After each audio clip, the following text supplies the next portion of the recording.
A creación do primeiro colexio oficial de traballo social non foi unha tarefa doada. Nos anos 60 e 70, a sociedade equiparaba a asistencia social á beneficencia, con todo o que a palabra acarreaba, tanto no aspecto relixioso como de estigmatización das persoas que precisaban duns servizos que non atopaban noutros lados. Iso foi cambiando pouco a pouco grazas ao traballo dunhas poucas, xa que nos comezos as profesionais contábanse cos dedos dunha man.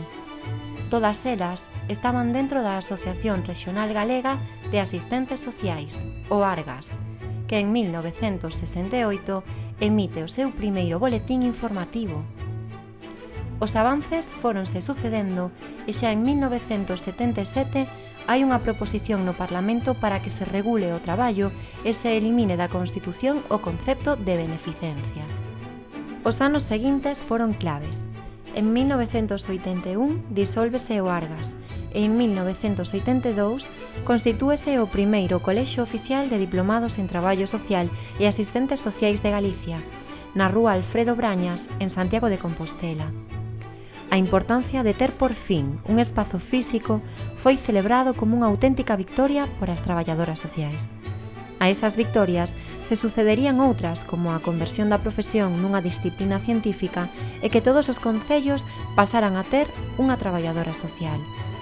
O camiño para o que viría despois estaba xa sembrado. Foron uns anos moi intensos de traballo, moi comprometidos, tan comprometidos que estaba comprometida a nosa familia, os nosos amigos. E o grupo de xente que traballábamos incluso, o sea, éramos amigas, ¿no? Y entonces eran unos momentos en donde éramos jóvenes e intrépidas, ¿no? Todos os temas que había sociales eran a beneficencia.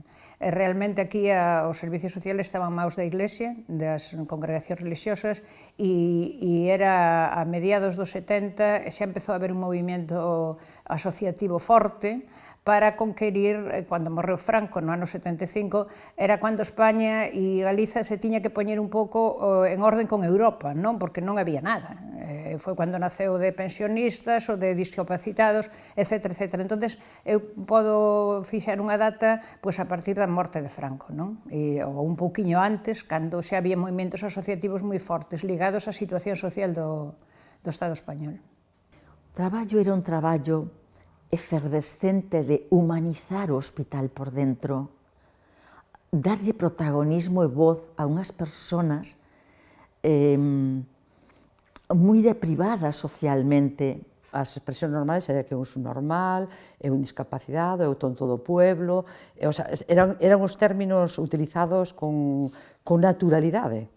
E cando empezamos a intentar modificar esta terminoloxía, incluso as propias familias o atopaban raro, porque dicían, no, pero por que vamos a negar? É que é así.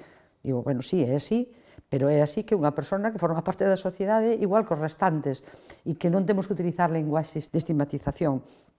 Pero ese paso a propia sociedade o foi asimilando e a profesión de traballo social aí tamén tuvo un papel moi importante. Nós tuvemos 40 anos unha dictadura e Franco morreu no 75 e no 75 non había lei de divorcio, non había despois lei de aborto, que aínda tardou moito tempo, non había, aínda cando morreu Franco no ano 75, 76, as mulleres necesitaban un permiso dos seus homes, por exemplo, para abrir unha cartilla, etc. etc. Entón, iso vai parello o que é a empoderamento das mulleres e non prácticamente se trataban máis ben, eu creo que esos casos como problemas sociales, pero non como o que é realmente violencia de xénero, non? Se veía con naturalidade que a muller se quedase en casa. Cando empezamos a formar familia, casi o que máis levaba ao traballo de casa era o meu marido. E lembro ainda unha frase que me chocou moitísimo. Ele iba a facer a compra, levaba a súa filla colgada nunha mochila e unha señora que se lle acercou e dice, pero que desgraciada tiña que ser a súa muller para deixalo cunha nena así. Realmente era unha profesión nova, era difícil. Eu, cando cheguei a Lugo, Pois, sobre os anos 73, 74, cando fixen a oposición, en Lugo éramos 3 traballadoras sociales. E entón, sobre todo, había bastantes traballadoras sociales nas zonas industriais. Entón, Lugo e Ourense quedábamos un pouco aillados, non? Porque non había prácticamente traballadoras sociales. Entón, foi o interés profesional e ver as carencias que había en ese campo. O primeiro que se fixo foi un intento e se conseguiu que nos uníramos todos en unha única asociación e que, como tal asociación, empezásemos a traballar por o que é o colexio profesional. Era un momento en que se aprobaban as primeiras normas introducidas da colexiación e nos pelexamos tamén moito para que o colexio fose recoñecido, porque non foi fácil. En Galicia se aprobaba a primeira lei de función pública e nesa lei de función pública os profesionais que viñan do Estado viñan como funcionarios, pero en Galicia non se lle recoñecía ese papel de funcionario, senón que desaparecía o que era o corpo de profesionales de traballo social e loitamos moito para que se conseguise integralo en corpos xerais. Como traballadores sociais non podía ser xefe de servicio nunha administración pública, pero como corpos xerais sí. E entón, gracias a eso, moitas compañeiras puderon acceder a ser xefes de servicio, subdirectoras, e iso tamén fixo que desde adentro as administracións cambiasen moito o seu punto de vista con respecto á profesión de traballo social. Tuvemos que patear Galicia para intentar explicarlle ás alcaldías que era eso de traballo social, que non éramos as traballadoras familiares, que moi respetable, pero que non era esa a nosa función, sino que tiñamos unha función moi distinta na sociedade e iso se conseguiu que en todos os concellos de Galicia houbera unha traballadora social. Nós presentamos un libriño verde, que sería o libro de traballo social, moi sinxelo, un pouco collido porque tiñamos reunións a nivel do Estado, co Consello Nacional de Servicios Sociales de Madrid, do colexio. Entón, foi tamén un impulso, porque, quero recordar que realmente o que supuxo unha data importantísima foi no ano 77 as xornadas de Pamplona, de Servicios Sociales, que supuxeron un antes e un despois. Vou a poñer un exemplo. Aínda no 77 en Pamplona se discutía se os traballadores sociales podíamos pertenecer ou non ao sindicato. Entón, era unha profesión que estaba moi atrasada. O papel da formación é moi importante.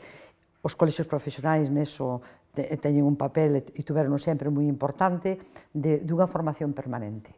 Porque se todas as profesións cambian moito, a de traballo social tens que estar constantemente actualizándote porque a sociedade tamén está constantemente en movimento.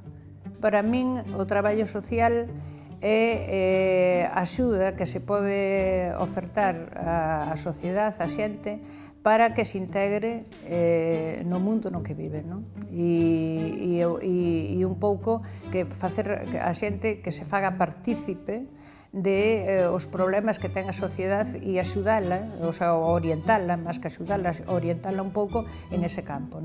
O traballo social, diríamos que é unha profesión que se involucra, que está ao lado da ciudadanía, escoitando as necesidades sociais, técnicamente buscando solucións, pero aparte de técnicamente tamén sin perder a vertiente humana de cercanía, que creo que a empatía é a clave tamén das solucións a moitos problemas sociais. Para min, o traballo social é un proceso de axuda ás persoas para o seu crecimiento personal, o seu empoderamento, para mellorar a saúde mental, que é o equilibrio, para lograr vidas máis satisfactorias,